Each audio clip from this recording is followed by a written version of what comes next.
Bismillahirrahmanirrahim. Assalamualaikum warahmatullahi wabarakatuh.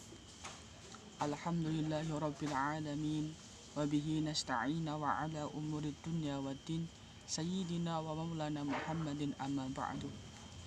Alhamdulillahirabbil alamin, kita dapat berjumpa lagi di sini. Saya Agus Ali Masuri, mahasiswa UIN Sunan Kalijaga, kelas MPIB, ingin mempresentasikan tentang kebijakan kurikulum Merdeka Belajar. Berikut adalah tugas ujian tengah semester mata kuliah manajemen kurikulum. Kita langsung saja. Konsep dasar manajemen kurikulum. Manajemen adalah suatu proses yang khas, terdiri dari tindakan-tindakan berupa perencanaan, pengorganisasian, penggerakan, dan pengendalian yang dilaksanakan untuk menentukan serta mencapai sasaran-sasaran atau tujuan yang telah ditentukan melalui pemanfaatan sumber daya manusia dan sumber-sumber lainnya. Manajemen adalah suatu hal yang penting yang menyentuh, yang memengaruhi seluruh aspek kehidupan manusia. Kurikulum sendiri itu apa? Kurikulum itu sebuah perangkat mata pelajaran dan program pendidikan yang diberikan oleh suatu lembaga penyelenggara pendidikan yang berisi rancangan pelajaran yang akan diberikan kepada peserta pelajaran dalam satu periode jenjang pendidikan. Sebelum kita masuk ke materi Merdeka Belajar, kita harus mengerti dulu apa konsep dasarnya. Manajemen kurikulum itu seperti apa? Kita masuk ke landasan dan asas manajemen kurikulum. Dalam pengembangan kurikulum diperlukan landasan atau asas yang kuat. Apabila proses pengembangannya secara acak-acakan dan tidak memiliki landasan yang kuat, maka output yang dihasilkan dari pendidikan yang dihasilkan tidak akan terjamin kualitasnya. Ya, maka dari itu kita kenali apa asas-asas pengembangan kurikulum. Yang pertama ada asas filosofis. Sekolah bertujuan mendidik anak agar menjadi manusia yang baik. Faktor baik tidak hanya ditentukan oleh nilai-nilai cita-cita atau filsafat yang dianut sebuah negara, tidak hanya itu, tetapi juga oleh guru, orang tua, masyarakat luas, lingkungan sekitar, bahkan dunia semuanya. Kurikulum mempunyai hubungan yang erat dengan filsafat, terutama dalam menentukan manusia dicita-citakan sebagai tujuan yang harus dicapai melalui pendidikan formal. Pertama itu asas filosofis. Yang kedua adanya asas psikologis. Sekolah didirikan untuk anak, untuk kepentingan anak, yakni menciptakan situasi-situasi yang memungkinkan anak dapat belajar, mengembangkan bakatnya. Itu salah satu tujuan sekolah. Jadi anak itu diberikan tempat untuk belajar apa yang dia senangi, untuk meningkatkan bakat-bakat yang disenangi. Misal kalau anak ada yang suka bakatnya sepak bola, jalankan ke sekolah sepak bola agar selaras dengan cita-citanya, maka dari itu akan gampang potensi sukses anak tersebut. Selama berabad-abad anak tidak dipandang sebagai manusia yang lain daripada orang dewasa. Hal ini tampak dari kurikulum yang mengutamakan bahan, sedangkan anak-anak dalam kode dipaksa menyesuaikan diri dengan bahan tersebut dengan segala kesulitannya. Maka dari itu biarkan anak dia berkembang. Dia keterampilannya di mana? Ada yang keterampilan di otak kanan, ada di otak kiri, maka sesuaikan dengan kemampuannya, jangan dipaksa. Maka itu akan menimbulkan efek yang buruk. Adanya salah jurusan, adanya salah hobi dan sebagainya, itu termasuk dampak dari ketika anak itu sering dipaksa. Oke, selanjutnya kita masuk ke asas selanjutnya. Oke, asas yang ketiga yakni asas sosiokultural. Asas ini merupakan pengembangan kurikulum yang berasal dari asumsi-asumsi sosiologi yang dijadikan titik tolak dalam pengembangan kurikulum. Pendidikan itu adalah proses sosialisasi melalui interaksi insani menuju manusia yang berbudaya. Salah satunya dengan pendidikan.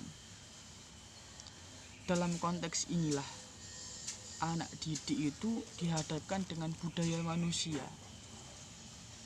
Manusia yang dibina dengan budaya.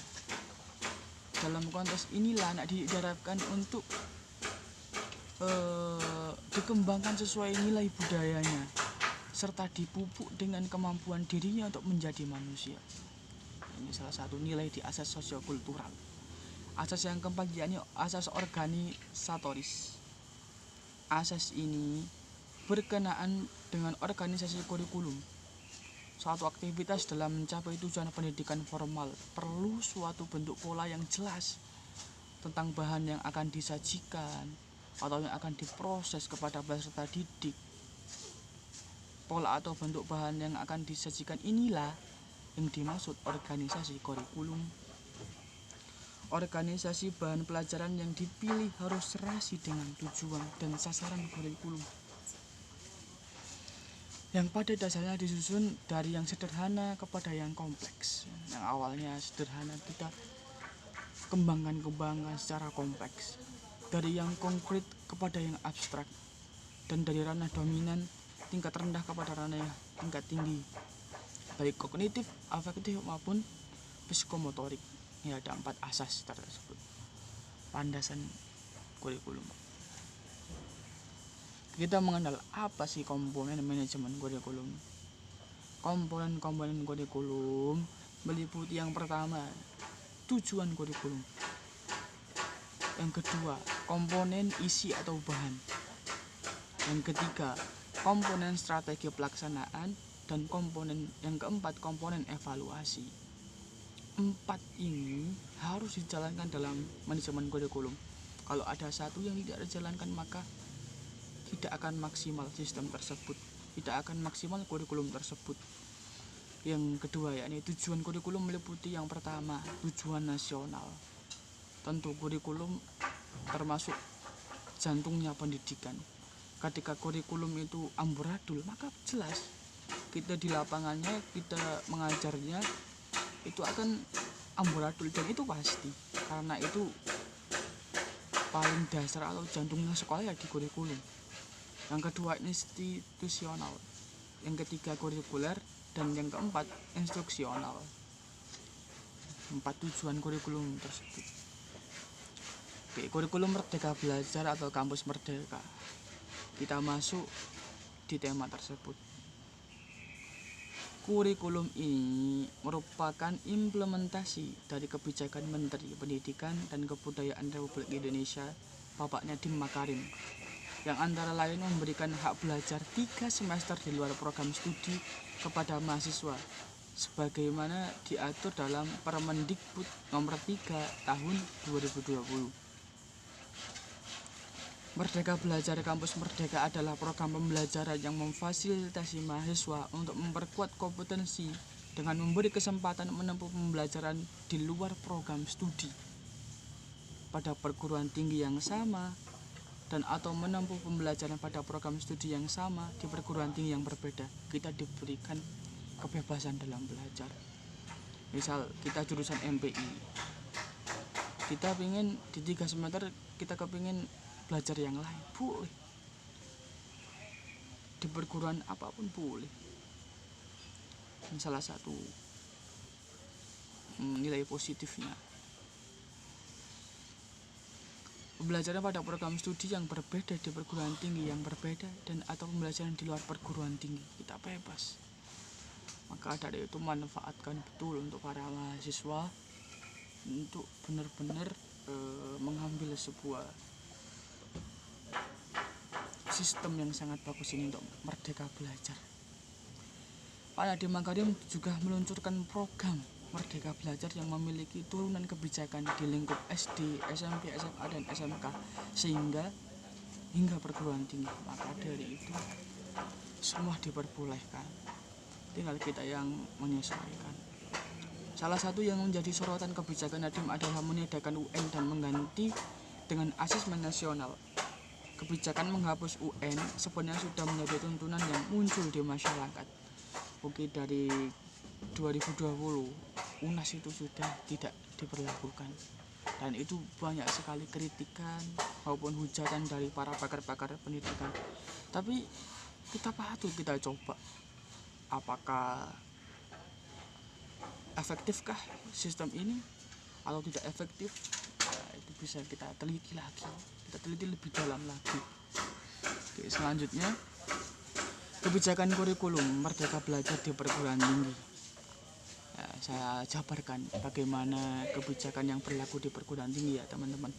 Perguruan tinggi wajib memberikan hak bagi mahasiswa untuk secara sukarela, diambil tidak apa-apa, tidak diambil tidak apa-apa, dapat mengambil SKS di luar perguruan tinggi sebanyak 2 semester, setara dengan 40 SKS.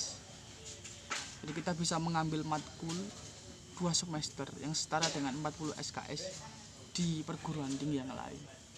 Ditambah lagi dapat mengambil SKS di prodi yang berbeda di perguruan tinggi yang sama sebanyak 1 semester, setara dengan 20 SKS.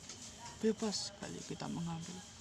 Sedangkan kegiatan mahasiswa yang dapat dilaksanakan di luar kampus ada 8 kegiatan saja yang diatur. Yang pertama, magang atau praktek kerja. Yang kedua, proyek di desa atau KKN tematik, kuliah kerja nyata. Yang ketiga, kegiatan yang ketiga yakni mengajar di sekolah, kita diperbolehkan. Yang keempat, ada pertukaran pelajar, biasanya ke luar negeri atau ke universitas-universitas terkemuka. Yang kelima, ada penelitian atau riset. Yang keenam, ada kegiatan wirausaha seperti kegiatan ekonomi, kita praktek wirausaha, itu boleh. Yang ketujuh, ada studi atau proyek independen. Yang ke-8, ada proyek kemanusiaan. Program kurikulum MBKM ini sangat berdampak pada struktur kurikulum pada kegiatan mahasiswa yang dapat dilaksanakan di luar kampus. Terdapat beberapa kebijakan ini yang saat ini telah diterapkan dan perlu dilakukan penyempurnaan baik kebijakan maupun panduan pelaksanakan, seperti yang pertama magang, yang kedua KKN, yang ketiga penelitian, yang ketiga mengajar di sekolah. Itu perlu dari kami untuk disempurnakan lagi, karena belum maksimal di situ, karena belum efektif. Selanjutnya tanggapan saya mengenai kurikulum Merdeka Belajar. Oke, saya menanggapi ya. Untuk kalau dari saya sendiri, kurikulum Merdeka Belajar Kampus Merdeka yakni sangat bagus sekali menurut saya. Kita diberikan kebebasan dalam belajar. Kita dapat mencari ilmu-ilmu yang baru. Kita belajar di prodi-prodi lain, di perguruan tinggi lain. Bahkan kita bisa belajar di luar negeri. Menguntungkan sekali bagi mahasiswa.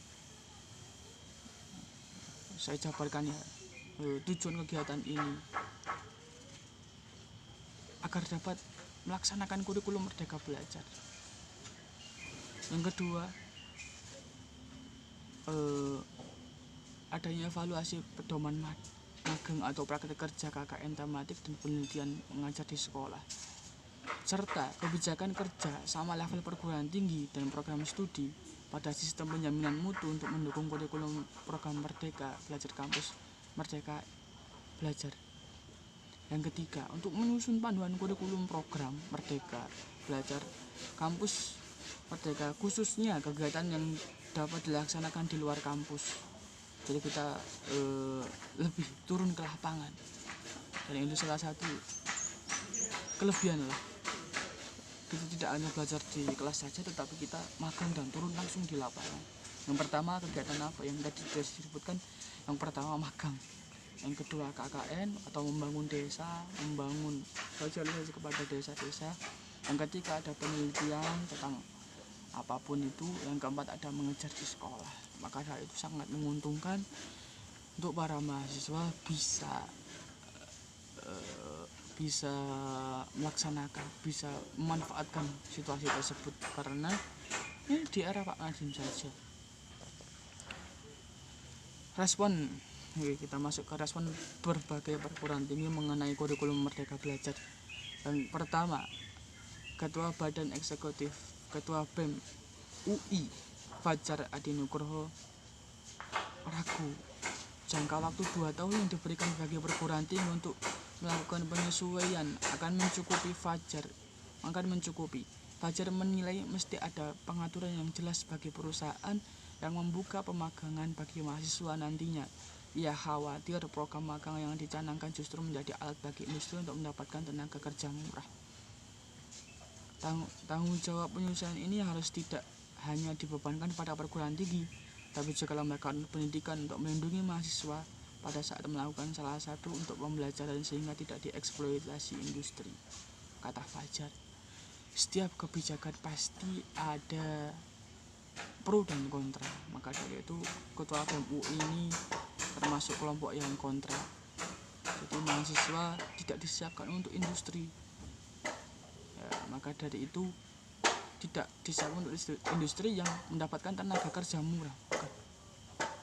Itu masukan dari BEM UI. Yang kedua, Presiden BEM UGM Sultan Faras menilai kebijakan baru Pak Nadiem ini sangat kental dengan pendekatan pasar, yakni mahasiswa ditargetkan untuk memenuhi kebutuhan industri. Dan ia memahami pendekatan Nadiem ini untuk menggenjot pertumbuhan ekonomi menjadi fokus utama Presiden Joko Widodo pada periode keduanya. Namun sayangnya Nadiem tidak menyentuh soal ketimpangan kualitas perguruan tinggi. Ketimpangan itu setidaknya tidak dari kesenjangan skor antar kampus dalam statistik soal ranking kampus nasional. Sebab ia menyayangkan Nadiem yang sama sekali tidak menyentuh aspek tersebut.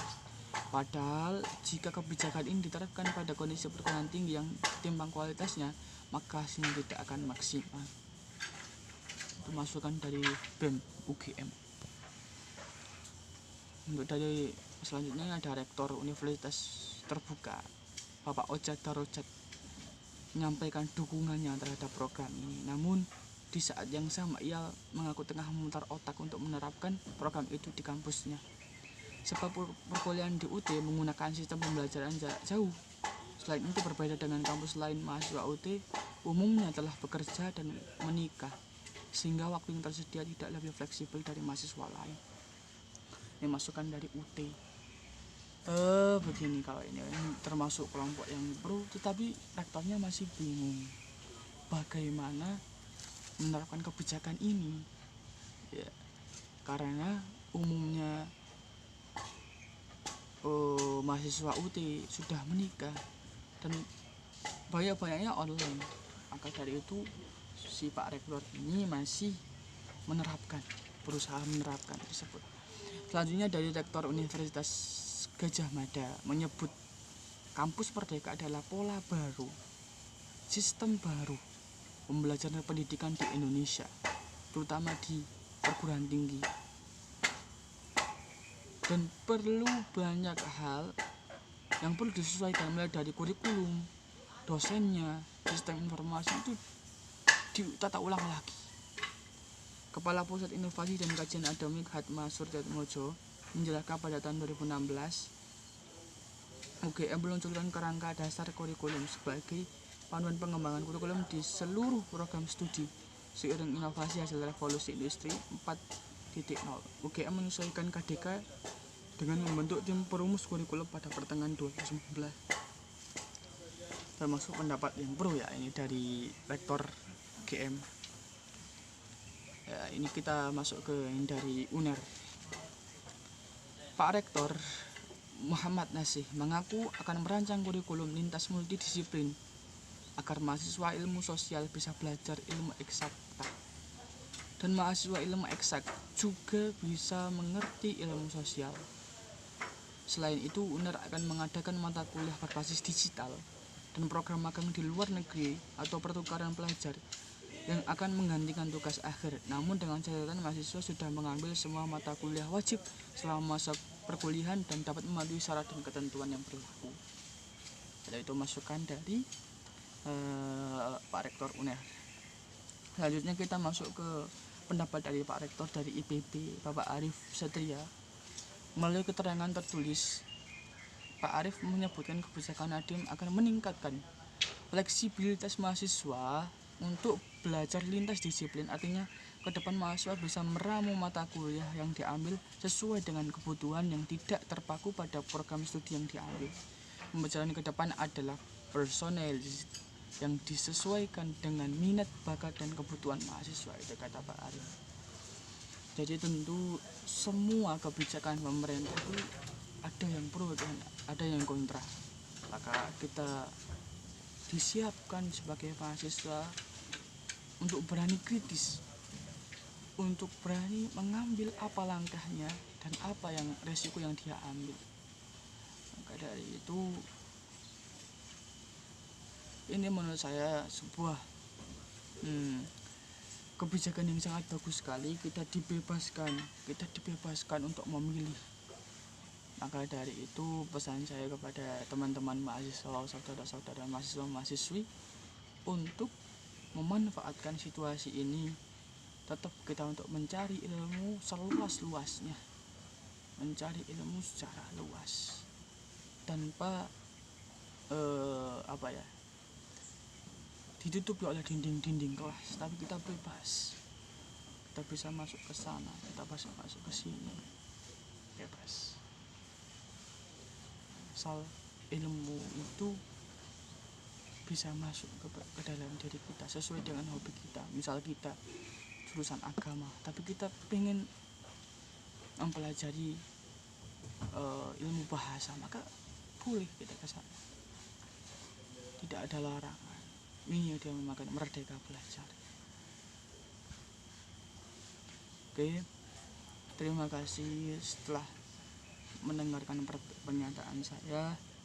Apabila ada salah kata, saya mohon maaf. Apabila kurang sempurna, bisa disempurnakan lagi dengan konten-konten yang lain. Wal afu minkum akhiran. Assalamualaikum warahmatullahi wabarakatuh.